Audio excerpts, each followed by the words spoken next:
Welcome back to Famous People English Stories Audiobook in Minutes. Okay, so let's talk about modern dating. Have you ever just felt completely lost?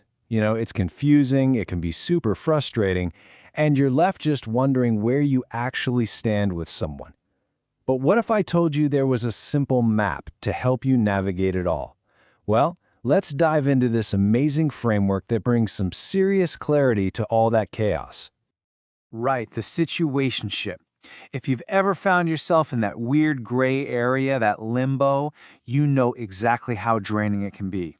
You're giving your time, your energy, your emotions, but you have absolutely no idea if it's actually going anywhere.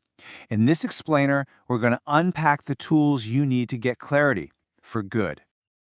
And here it is. This is the map. It's a framework from relationship expert Matthew Hussey, and it is brilliant. It breaks down pretty much any romantic connection into 4 simple levels.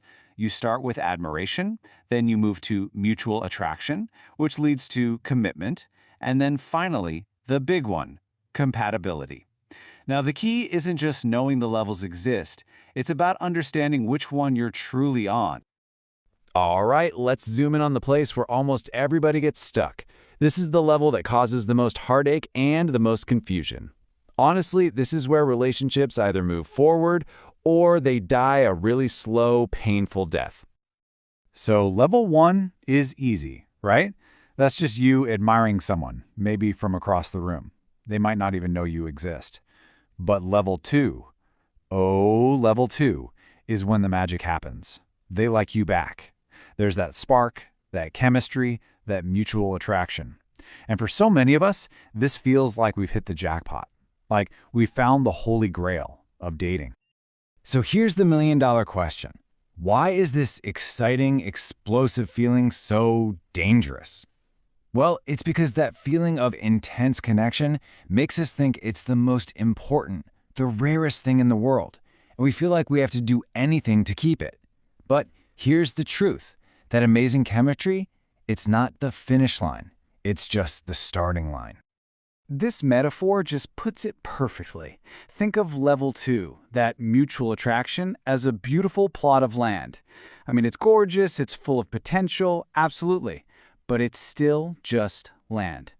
Level 3, commitment. That's when you both decide to build a castle on that land together.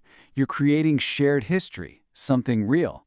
That's the huge difference between having an experience and being in a relationship. Okay, so how do you go from that empty plot of land to actually building the castle? How do you leave all that uncertainty of level 2 behind for good? Well, it requires one very specific, very brave action. It all comes down to this: having the conversation you are terrified to have. Yep, that one. We avoid it because we don't want to seem difficult or needy. We don't want to wreck the good vibe we have going. We think if we just make ourselves indispensable, they'll eventually commit. But you know what? That rarely works. You have to be willing to ask. So what does that conversation even sound like? It's not an ultimatum, not at all. It's actually a calm 5-step process. First, you just state your investment. I'm realizing I'm investing a lot of my time and energy here. Then you note your exclusivity, and I'm at a point where I'm not giving this to other people. Then you ask with no pressure. I just wanted to know if you're in the same place. And finally, you state your need and your goal. It's totally okay if you're not, but I need to know because I'm looking to give my energy to someone who wants the same things I do. And this right here highlights a massive mindset shift. The goal is not to get them to like you more. You're not auditioning. It's about reframing it as an audit of your own time and energy. You're just seeking clarity to decide if this is a worthy investment for you. That's it. Let's actually see this in action with an incredible real-world story. Matthew Hussey tells this story about a time early on with his now wife Audrey. He'd been a bit distant. The texts had slowed down. And then one day, kind of out of the blue, he sent that classic, low-effort text, "I miss you."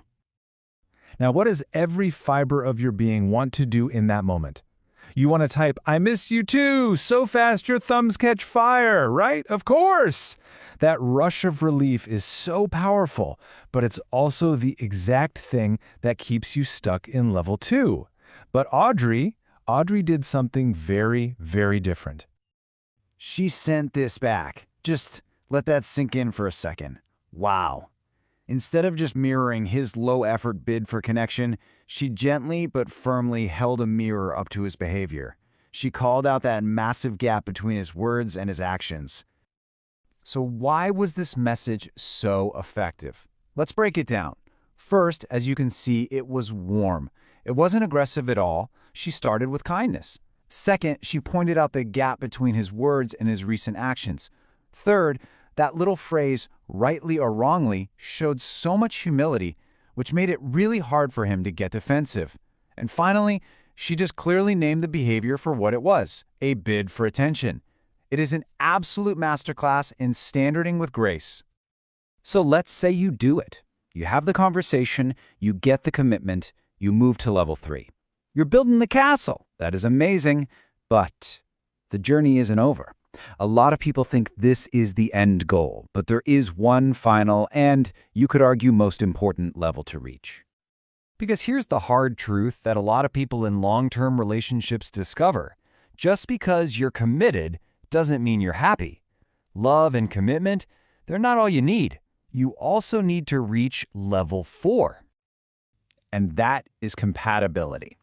Now, this is not about liking the same movies or the same food. It's about whether the relationship fundamentally works with a sense of ease. It's an energetic match where you don't feel like you're constantly fighting upstream.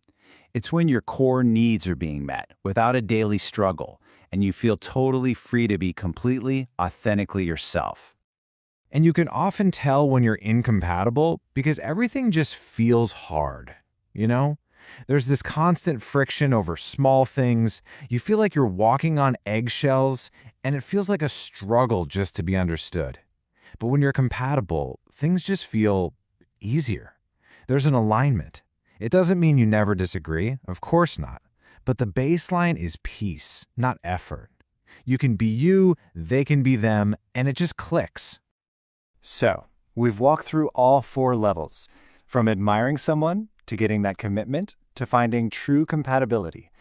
But what's the one thing that underpins your ability to navigate all of them successfully? What's the engine that powers this entire journey? It's this. True self-love isn't some vague, fluffy feeling that you hope to find one day.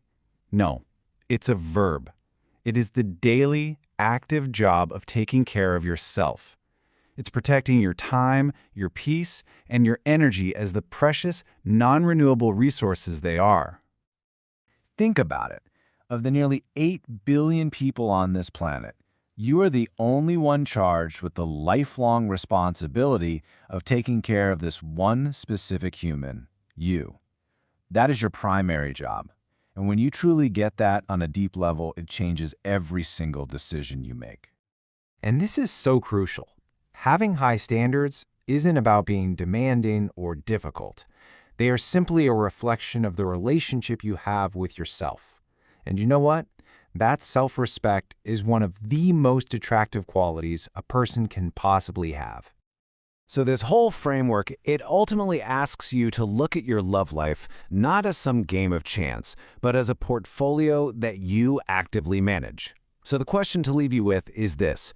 When you look at your relationships, are you making a wise investment, or are you just letting your most valuable asset drain away?